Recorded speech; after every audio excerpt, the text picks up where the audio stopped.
ప్రశ్న 42. ఇతికాఫ్ యొక్క విశిష్టత ఏమిటి? ప్రతి ముస్లింపై ఇతికాఫ్ విధిగా ఫర్జు ఉంటుందా?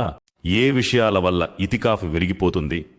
జవాబు: నిన్న మనం ప్రశ్న 41లో పురుషులు మరియు మహిళలు ఇద్దరి ఇతికాఫ్ మసీదులోనే ఉంటుందని, ఇంట్లో ఇతికాఫ్ చేయడం నిరూపించబడలేదని, మరియు రమజాన్ చివరి 10 రోజులు ఇతికాఫ్ చేయడం ప్రవక్త ముహమ్మద్ సల్లల్లాహు అలైహి వసల్లం పద్ధతి అని అర్థం చేసుకున్నాము.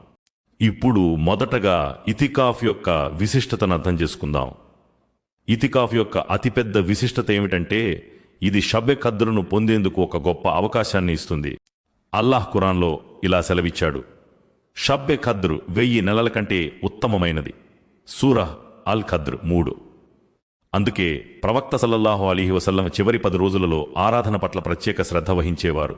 ఉమ్ముల్ ముమినీన్ ఆయిషా రజీ అల్లాహు అన్హా ఇలా ఉల్లేఖించారు: రమజాన్ చివరి 10 రోజులు రాగానే ప్రవక్త సల్లల్లాహు అలైహి వసల్లం నడుము బిగించేవారు, రాత్రంతా ఆరాధనలో గడిపేవారు మరియు తన ఇంటి సభ్యులను కూడా మేల్కొలిపేవారు. అలాగే అల్లాహ్ ఆయనకు మరణం ఇచ్చే వరకు ప్రవక్త సల్లల్లాహు అలైహి వసల్లం రమజాన్ చివరి 10 రోజుల్లో ఇతికాఫ్ ఉండేవాడు. అంటే ప్రవక్త సల్లల్లాహు అలైహి వసల్లం తన జీవితకాలంలో రమజాన్ చివరి 10 రోజుల ఇతికాఫ్ను ఎప్పుడూ వదిలిపెట్టలేదు. దీనిని బట్టి ఇతికాఫ్ అనేది ఒక గొప్ప సున్నత్ అని మరియు అల్లాహ్కు దగ్గర చేసే ఆరాధన అని తెలుస్తుంది. ఇప్పుడు ఒక ముఖ్యమైన విషయం ఏమిటంటే ఇతికాఫ్ ప్రతి ముస్లింపై విధి ఫర్జు కాదు, ఇది సున్నతే ముక్కదా. ప్రవక్త ముహమ్మద్ సల్లల్లాహు అలైహి వసల్లం దీనిని నిరంతరం ఆచరించేవారు. అందుకే పండితులు రమజాన్ చివరి 10 రోజుల ఇతికాఫ్ను సున్నతే మొక్కదా కిఫాయా అని అంటారు.